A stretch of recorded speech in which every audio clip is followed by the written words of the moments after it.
This is the Weather Lounge here at WeatherWorks. Well, hello there and welcome back to the Weather Lounge. I'm your host, Meteorologist Brad Miller, and our podcast comes to you from our WeatherWorks headquarters here in Hackettstown, New Jersey.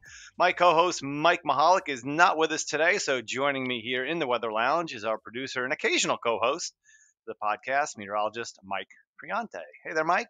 Hey, Brad. Yeah, no, Mike is actually really busy right now. And of course, if you've listened to our previous episode, we talked all about the preview of winter 2023-2024. And of course, Mike is part of that team that helps get the previews out to our clients. So he's still pretty busy out there. So of course, you know, who they call to come in? Of course, me. So, well, here we are. Yeah, mid September, and we've already got our sights set on the upcoming winter. And as we get closer, we'll have a few more updates to our winter outlook, and always fun times here at WeatherWorks. That's for sure.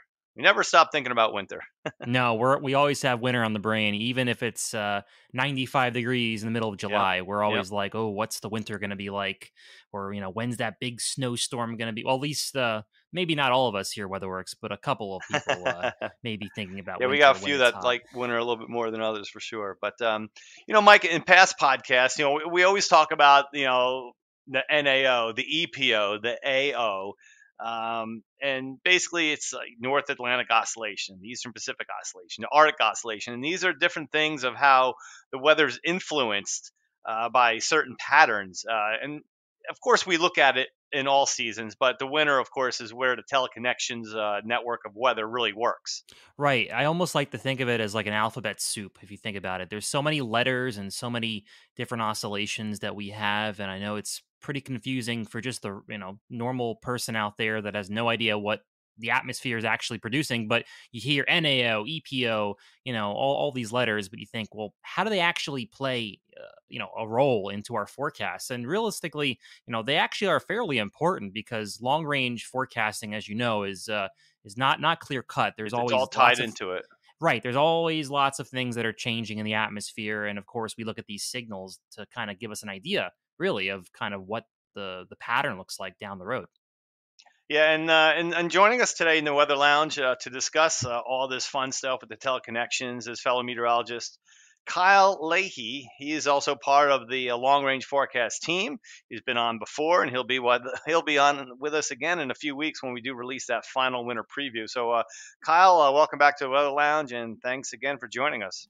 Yeah, thanks for having me here. It's always nice talking about the weather with you guys. Before we go into detail with Kyle, I think it's probably a good idea to take a short break, Brad.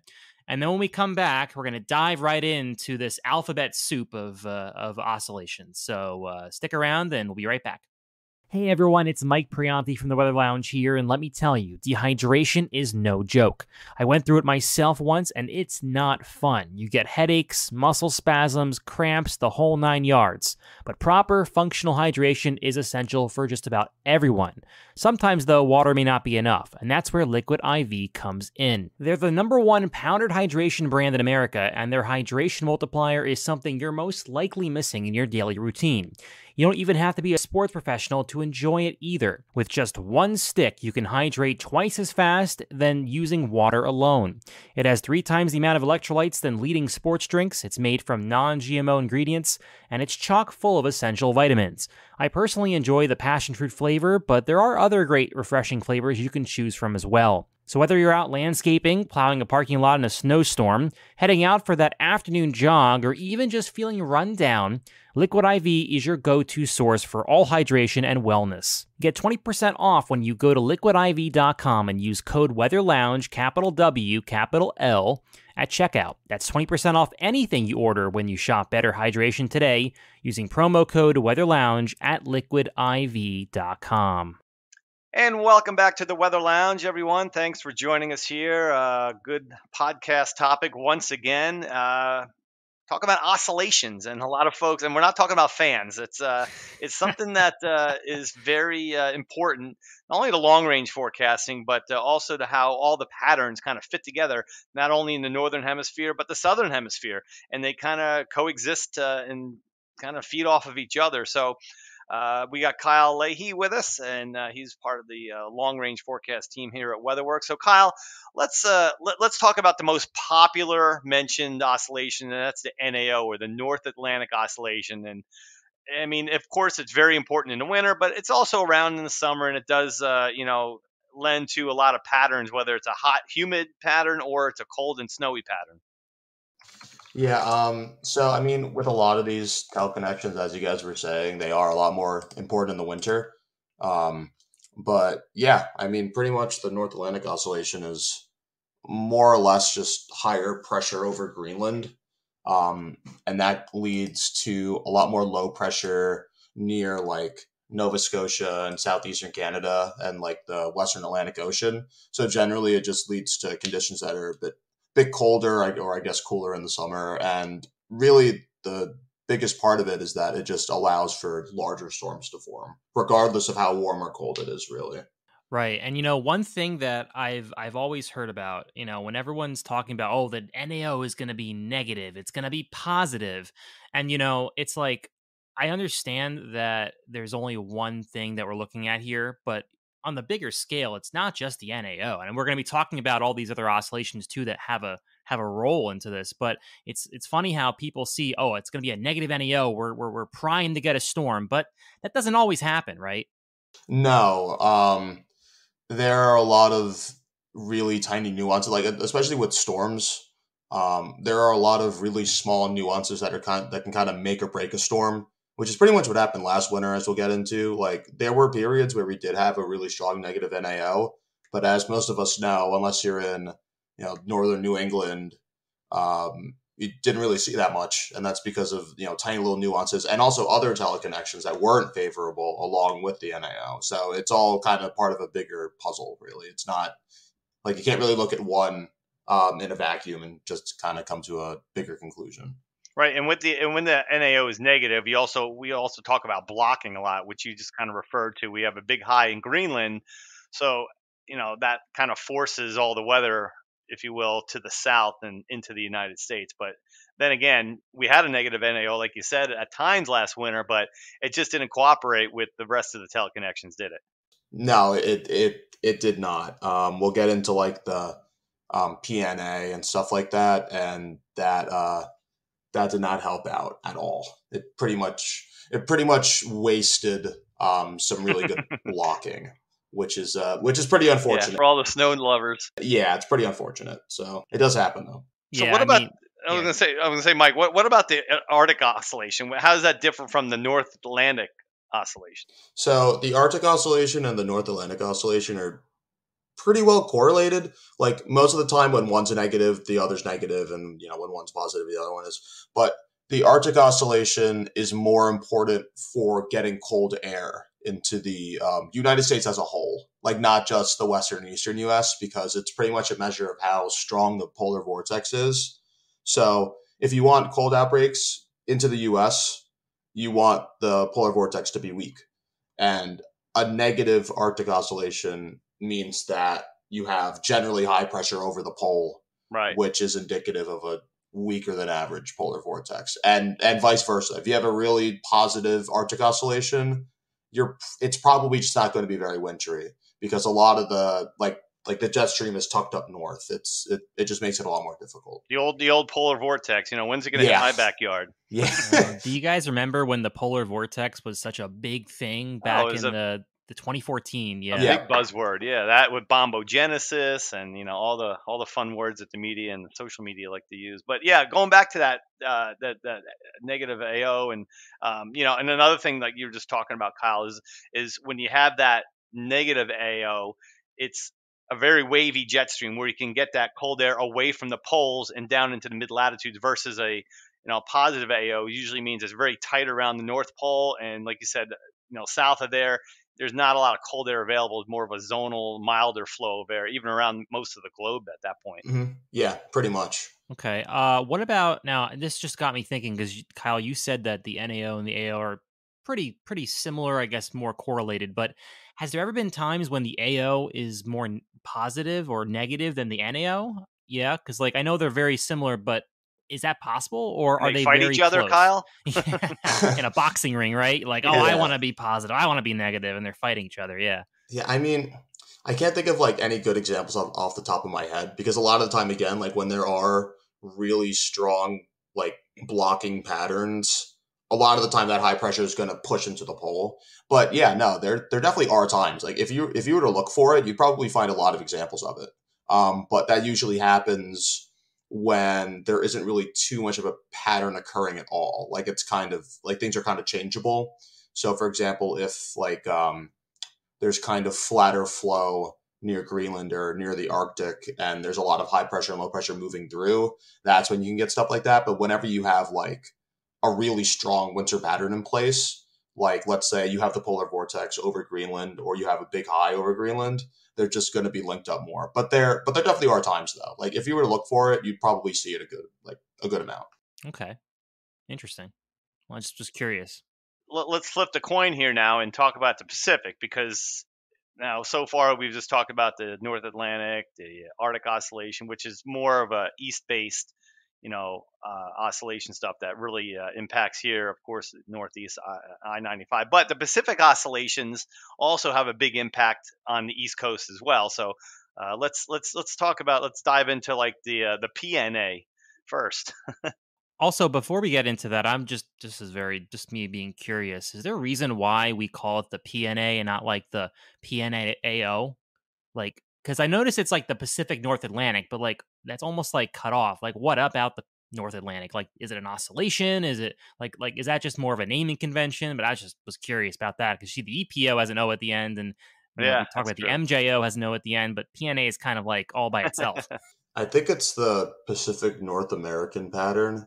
Okay. Something like that. I don't know why. I have no idea why they named it that. That just ruins the whole pattern for me. I don't Yeah. know why. That just annoys me. No, it is odd. I could not tell you. Maybe they got sick of it. I'm not Maybe. sure. But anyway, continue.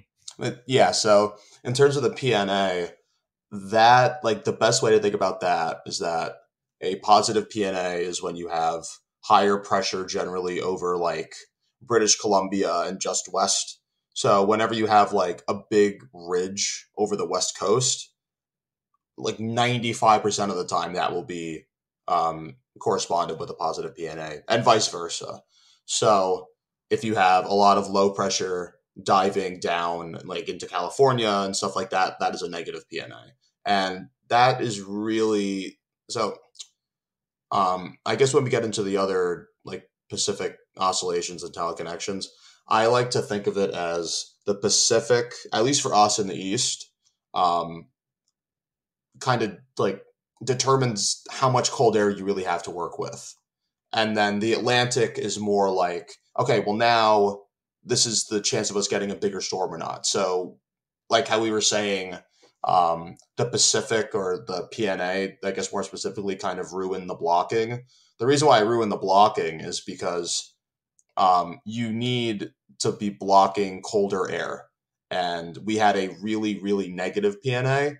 And so instead of getting Arctic air to block and kind of sit in the pattern, you had like air basically coming in off the Pacific. Right. A raging Pacific last winter.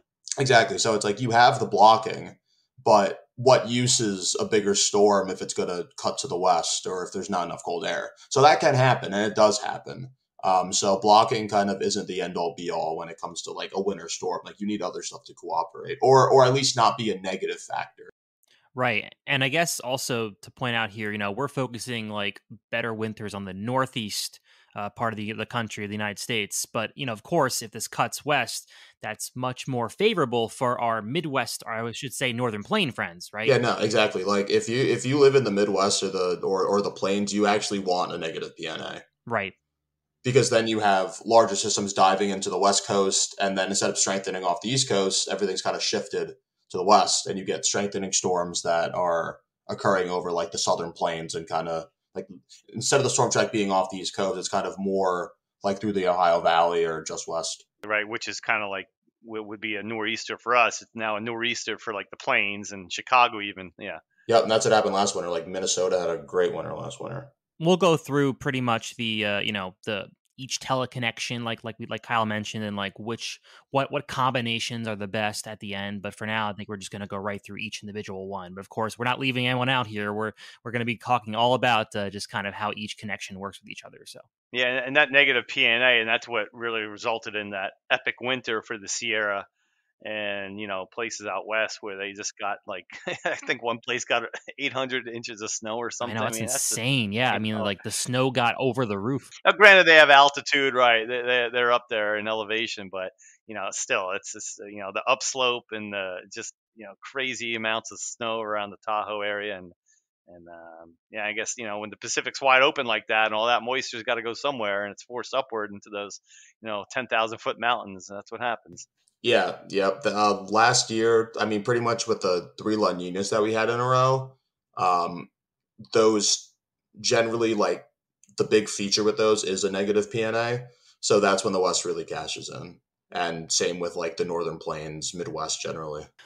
So we've talked about the PNA. I think it's I guess the PNA's brother is the EPO. Is that correct? Or is there more like what I guess would the EPO be kind of like in cahoots with the PNA while the NAO is in cahoots with the AO?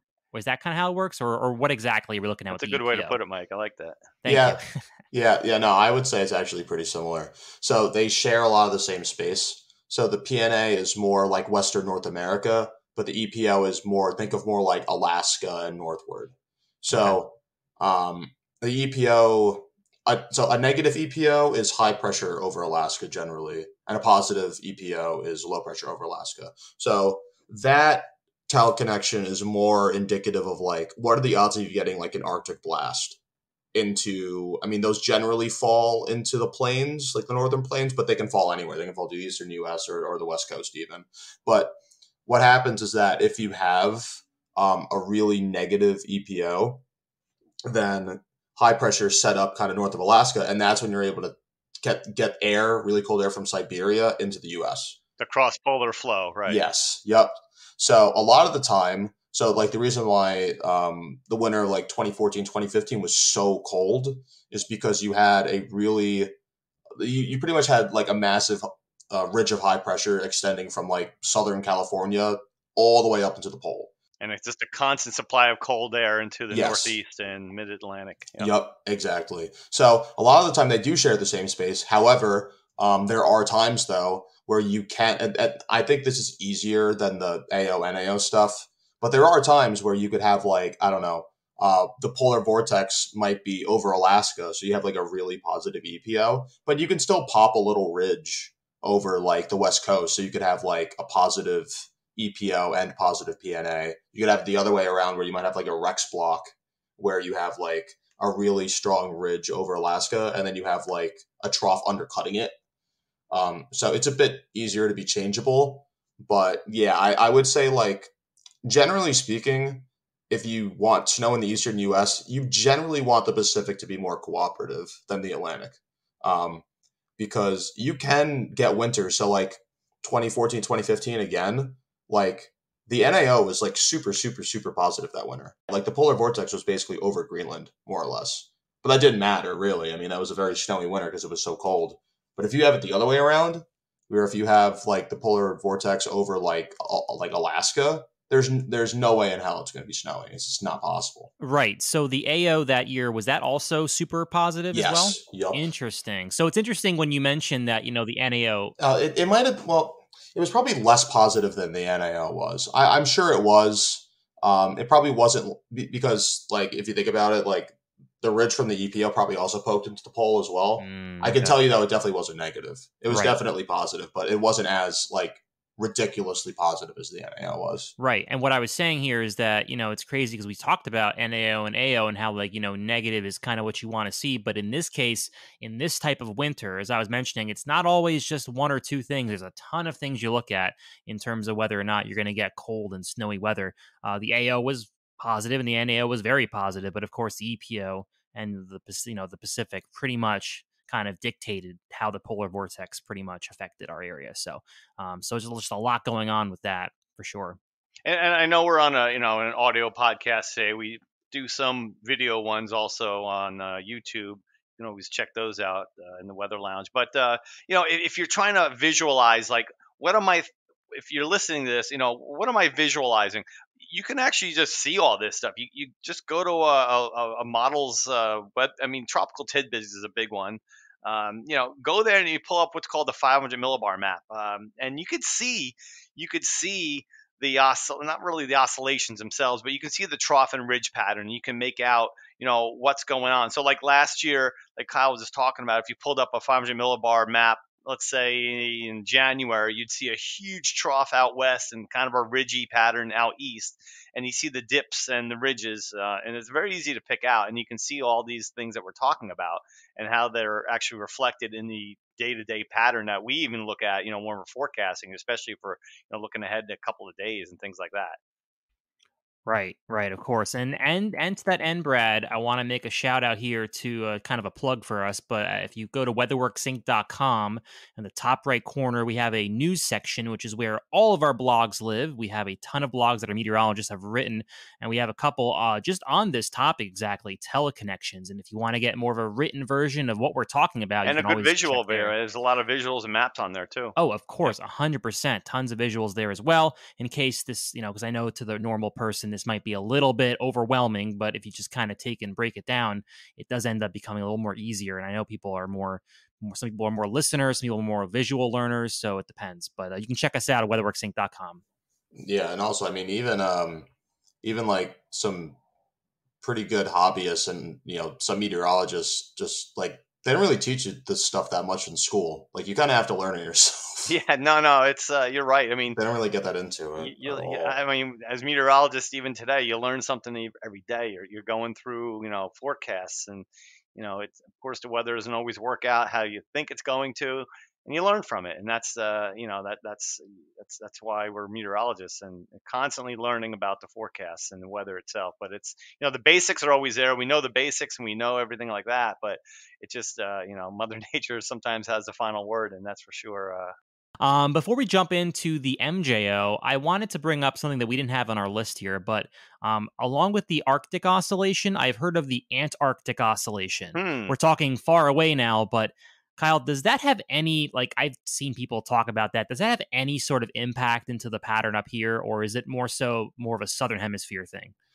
I think it's more of a Southern Hemisphere thing. Like, honestly, I don't think I have, ever used that, up here to, be like, oh, the Antarctic oscillation showing this, so we should probably expect this. It's just, it's really just more for purposes down there, generally. Interesting. Yeah. Okay, I've seen that floating around, and I'm like, I've never heard of that before, and why would we look at that? Because that's the Southern Hemisphere. We're in the Northern Hemisphere, I guess, yeah, it's like the AO, but just the opposite in the Southern Hemisphere. Well, yeah, the Arctic. We're closer to the Arctic than we are in the Antarctic. Right. So, but I just found that interesting. But anyway, the MJO, the Madden-Julian oscillation, which is something that a lot of people, hobbyists and meteorologists, talk about, where it's going into eight to 1. Is that correct? It's going into a more favorable pattern. 8 different octants. Yeah. Exactly. So, can you discuss with our listeners pretty much what is the MJO and how is it different than the NAO, the PNA, the AO, and what does it mean in certain sectors, certain numbers of the MJO? Yeah. So the MJO, I would say, the biggest difference is that it's strictly a tropical thing. It's more equatorial, and all that it pretty much tries to explain is almost always, I guess, or the majority of the time, there's areas of rising and sinking air in the tropics, which are usually correlated with the El Nino and La Nina, which is really why we even care about it at all. And depending on how far west or east the rising air from tropical thunderstorm activity is, that'll help dictate certain patterns here. So, for example, when people are talking about phases 7, 8, and 1, as you were saying, that would correspond to rising air near the dateline. So that'd be 180 degrees longitude. Most of the time, I mean, there are some other factors that can change this, but that usually leads to low pressure near the Aleutian Islands, which are just southwest of Alaska.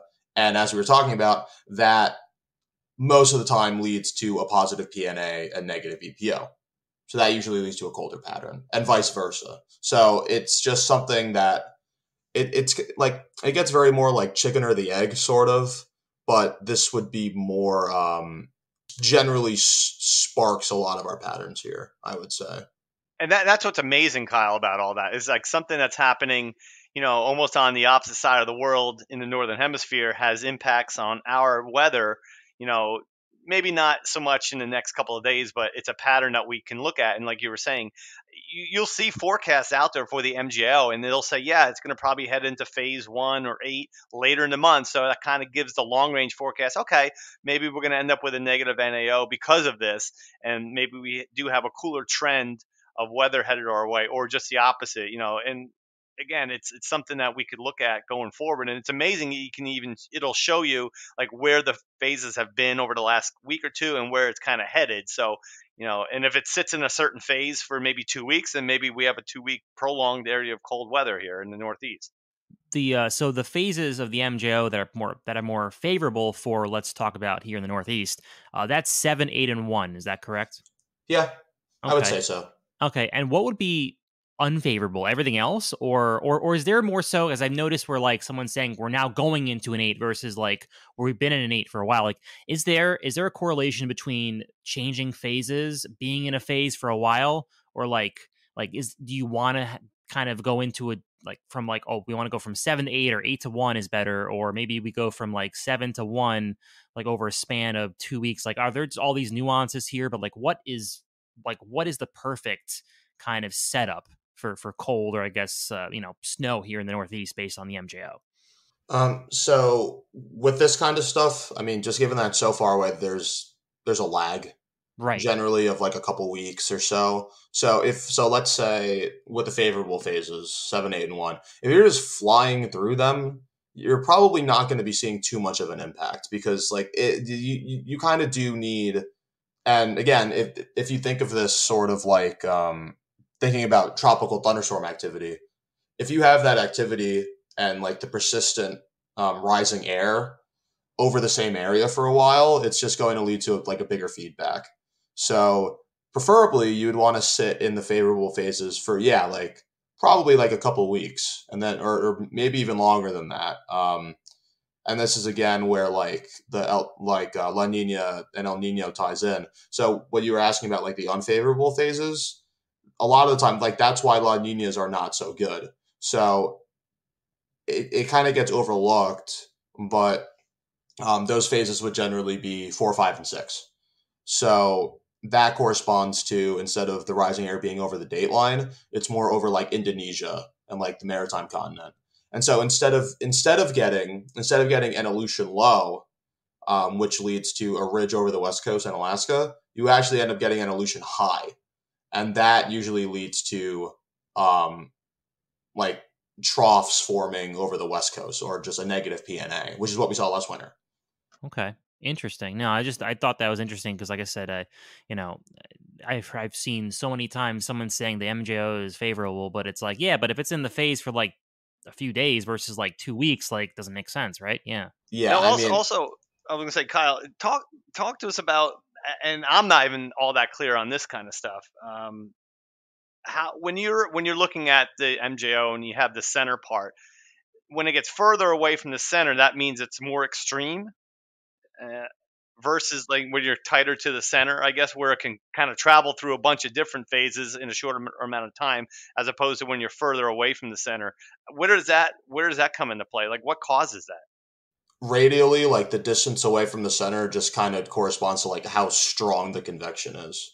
So if you have really weak convection, it doesn't really matter what phase you're in. Like it's not going to be that much of a factor. Right, because you're so close to the center of the MJO phase diagram kind of thing. Yeah, exactly. So you could think of it as like the convection in the tropics and the feedback that it's causing is very weak. So other factors will likely overwhelm it. So you can have like an extratropical factor, which could be like there are other more obscure teleconnections like Mount Torques, which are beyond. They're still doing research on all that stuff. But so you can have other extratropical stuff overwhelm it. But if you have like a really strong MJO pulse, which is again determined by like the tropical convection, that could definitely lead to pretty profound impacts. So that's one of the reasons why December 2015 was so warm, that was an insanely warm month, and that was because there was a really strong MJO pulse in those unfavorable phases, and it led to like a massive ridge over the southeast. So you can have stuff overwhelm it. There was also February 2018 before March 2018, which was insane. February was super, super warm, but there was again, because of a massive MJO pulse in like phases 5 and 6, but that MJO pulse helped kick off pretty much the like demise of the polar vortex and like a really wintry month. So it does have like very big impacts, but again, only if you have like a somewhat considerably strong pulse. See, now, this is why everyone that is listening to our podcast right now, this is why long-range forecasting is difficult. Because there's so many things involved, and everyone thinks, oh my God, like, how come it was so warm one month and now it's cold? Like, or you guys said like a few months ago it was going to be this, now it's this. Well, a lot of things change, and these teleconnections change too.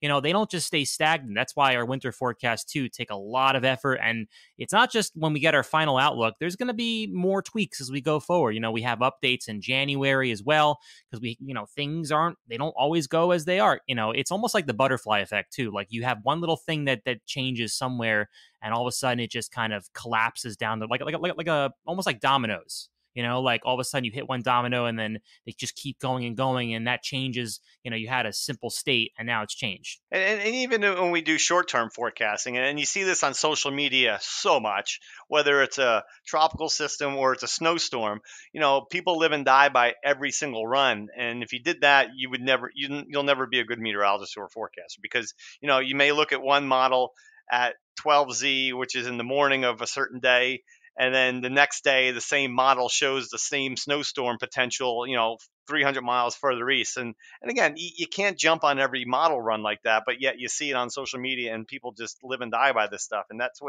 that's where the good meteorologist comes in, and you kind of can, pull out the right things that you're looking at versus the bad things. Right. These are tools. These aren't just things that we like say, oh, well, the NAO is going to be negative. That means that we're going to get a major nor'easter, 2 to 3 feet of snow in New York City. No, that's not how this all works. It's basically we use these tools to give us an idea if the pattern is favorable for potentially a storm to develop. And then at that point, it's like, okay, well, if models are picking up on energy coming off the Pacific and it comes onto the mainland, things are going to change. And it's like, well, where's that storm going to go? Well, let's take a look at the teleconnections. Well, this tells us that the pattern is favorable for blah, blah, blah. And all of a sudden, it's just a matter of, well, if the storm wants to cooperate and it ends up being a big storm, that's up to the storm. We don't dictate based on the teleconnection. The teleconnection just says, all right, you're clear to go. You're good to take off, like a kind of like a runway operator. Right, and that's why people use our service, and we give them good forecasts, and we weed through all the junk that's out there. And how many times we get clients that call in and say, well, I'm reading about this, and what, and that's where we're there for, to give you that good forecast and tell you that, maybe because you see a model run out there, you can't go by this. Oh, of course, and that's why our Winter Risk product is the best. And I'm going to plug it very quickly, but of course, Winter Risk is kind of where all of our long-range stuff goes through. And we take all the hype out. We pretty much look at the facts, and of course, the teleconnections and the overall pattern goes into that, of course. But let's now go toward. I think we've talked about everything, right? I don't know if there's anything we haven't talked about with teleconnections. We went through the NAO, the AO, the PNA, the EPO, MJO. I think now it's time to look at kind of certain scenarios. So like if the EPO is negative, if the PNA is positive, if the NAO is negative, like what's the best winter for the Northeast? What's the best winter for the Midwest, Northern Plains? What's the best winter for like the Rockies? Like, let's just go through and see like what teleconnections are best for each. What gives us that best shot for the Nor'easter, Kyle? So generally, I would say like for the Northeast, well, the farther north you are, like once you get into the Northeast, the NAO kind of matters less. So like New England, you really just need like a pretty favorable Pacific pattern. Like if you, and I made something about this like a while ago, but if you take the pattern from like every major Boston snowstorm, there actually isn't a negative NAO with it.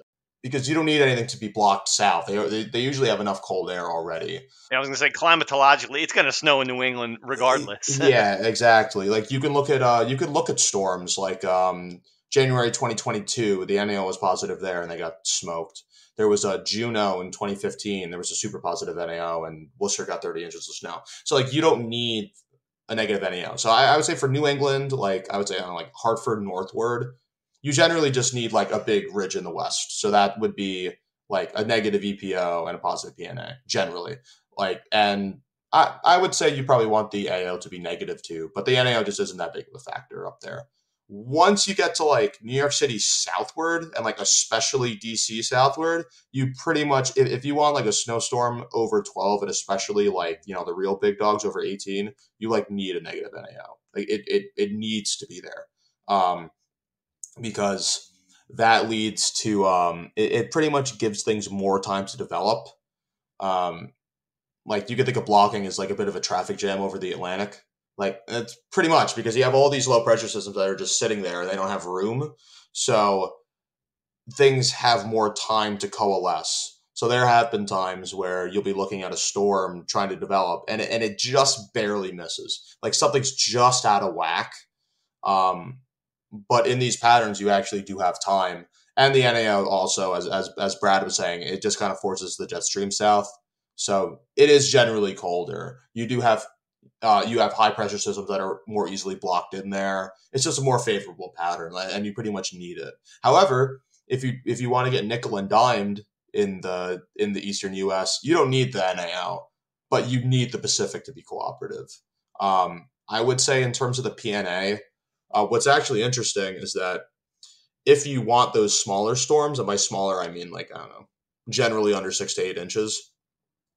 The Atlantic can kind of do whatever it wants, but you need the cold air from the Pacific. So that would be, again, a positive PNA, negative EPO. So if you want the larger storms, though, what's interesting is that, like for 12 plus, you need the blocking. Bomb out, as they say. Right, you need the storm to slow down and kind of, you know. Exactly. Yeah. But what's interesting with the PNA, though, it seems kind of counterintuitive. But initially, I would say a week before the storm forms, you actually want a negative PNA. But as we were saying, again, with the EPO and the PNA not exactly cooperating all the time, you want, and this makes so much more sense visually, but you want a negative EPO. So you want the cross-polar flow, so like high pressure over Alaska, but you want like deep low pressure to undercut it. So that would be the negative PNA. So what happens is that you have the blocking, you have the cross-polar flow, and then you get a big wave traveling under it. And that's what amplifies and turns into that big storm. And the PNA actually becomes positive as the storm's forming. But the PNA is a bit more changeable there. So that's not as much of a factor. If anything, you want it slightly negative beforehand. And that's basically just to get like the initial pulse in that can amplify under the blocking. So I would say those are probably like the two biggest factors. So I would say New England, in order for a big storm, you really just need like a really good Pacific pattern. But once you get farther south, you need the blocking. You need a little more cooperation down there. Yeah. Yeah.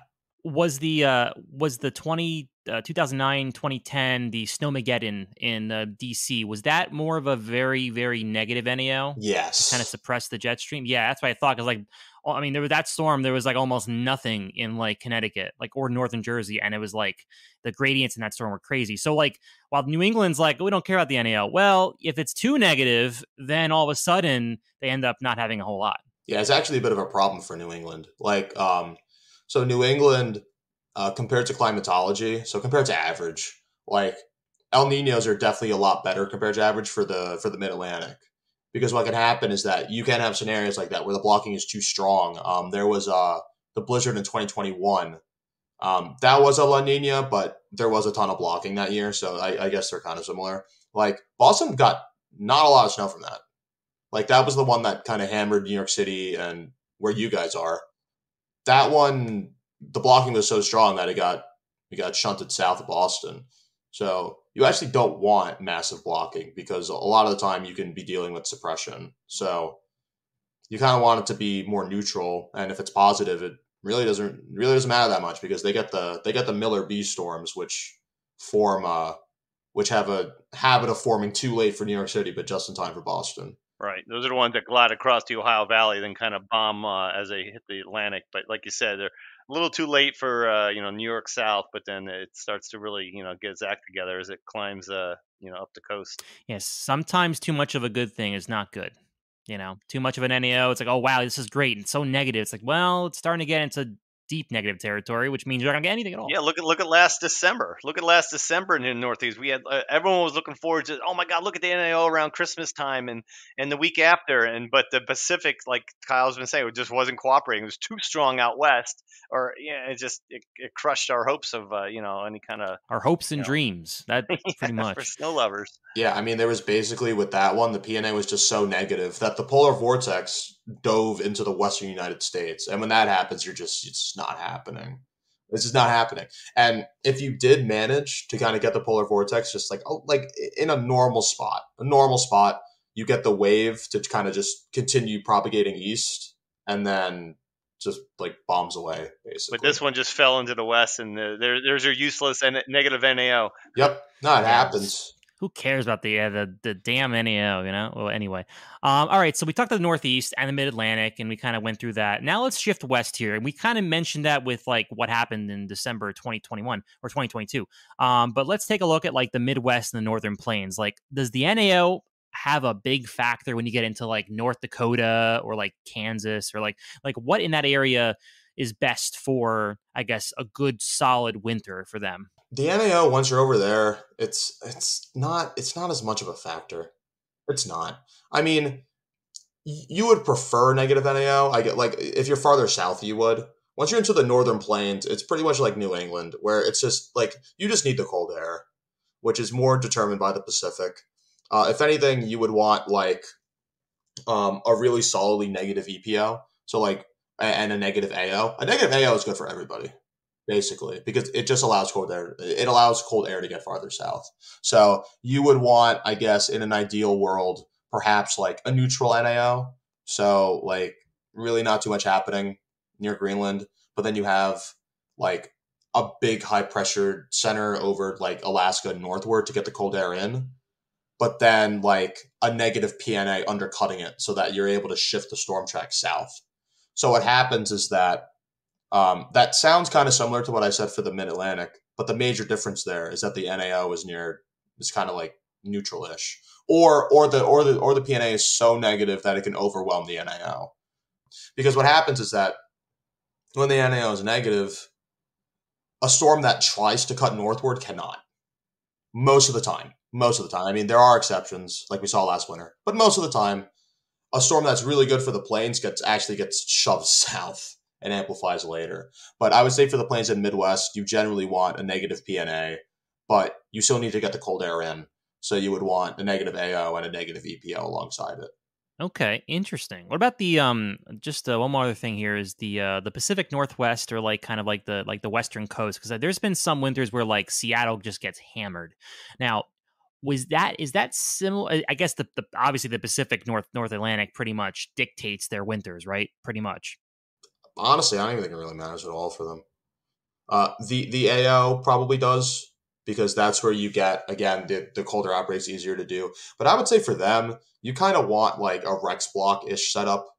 And what I mean by that, there's also something called the WPO, which is like literally just the EPO, but just farther west. It's just a Western Pacific Oscillation. Western Pacific Oscillation. Yeah, so that's just more like high pressure near like, Eastern Russia. But it's very similar. Wow, there's just too many oscillations. I mean, the WPO. Yeah, next thing you know, we're going to be talking about like the NFL, the NBA, all these sports teams. It's like, so many things. It'd be nice if we can all get everybody on the same page, and like the Northeast, like New England gets their snow, and like Chicago gets their snow, Seattle gets their snow. But unfortunately, that's just not how it works. Someone is going to get the short end of the stick. There's a sacrificial lamb somewhere in there. There is a sacrificial lamb, to put it bluntly there, Brad. Yeah. Somewhere, someone is going to get no snow. And of course, if you're in like the Southeast U.S., actually, before we do that, like, what about the Southeast? Like, we're talking, sometimes you get like Alabama, Mississippi, some places that are crazy that get snow, and like they rarely get snow at all, but when they do,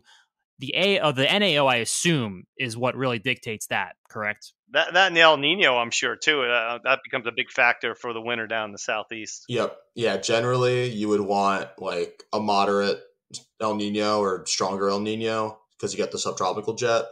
But yeah, you need a very specific set of facts. So it's basically like what I was talking about for the Mid Atlantic, but like everything just turned up, so that you get the blocking that's so strong that it forces everything south, basically.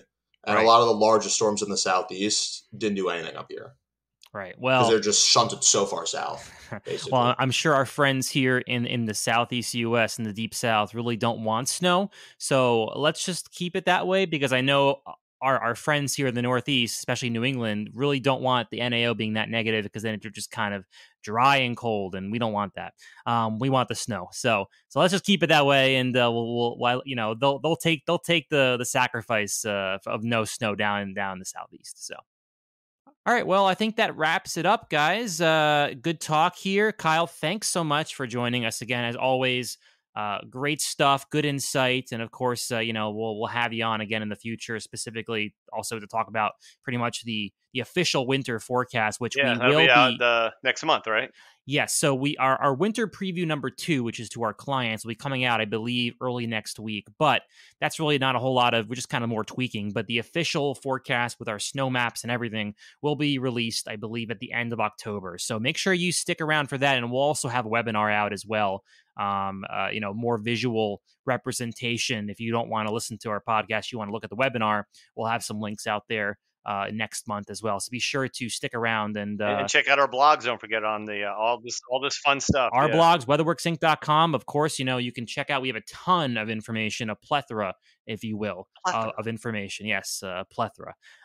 Digging into my thesaurus here. But again, yeah, thanks to everyone for listening. Of course, you can check us out, not just weatherworksinc.com to see what we do professionally for our clients, but of course, on social media, we are on a range of social media platforms: X, Facebook, Instagram, LinkedIn professionally, of course, and on YouTube. We have a couple of videos out there, and of course, some of our podcast episodes are also video form. So make sure you check us out there.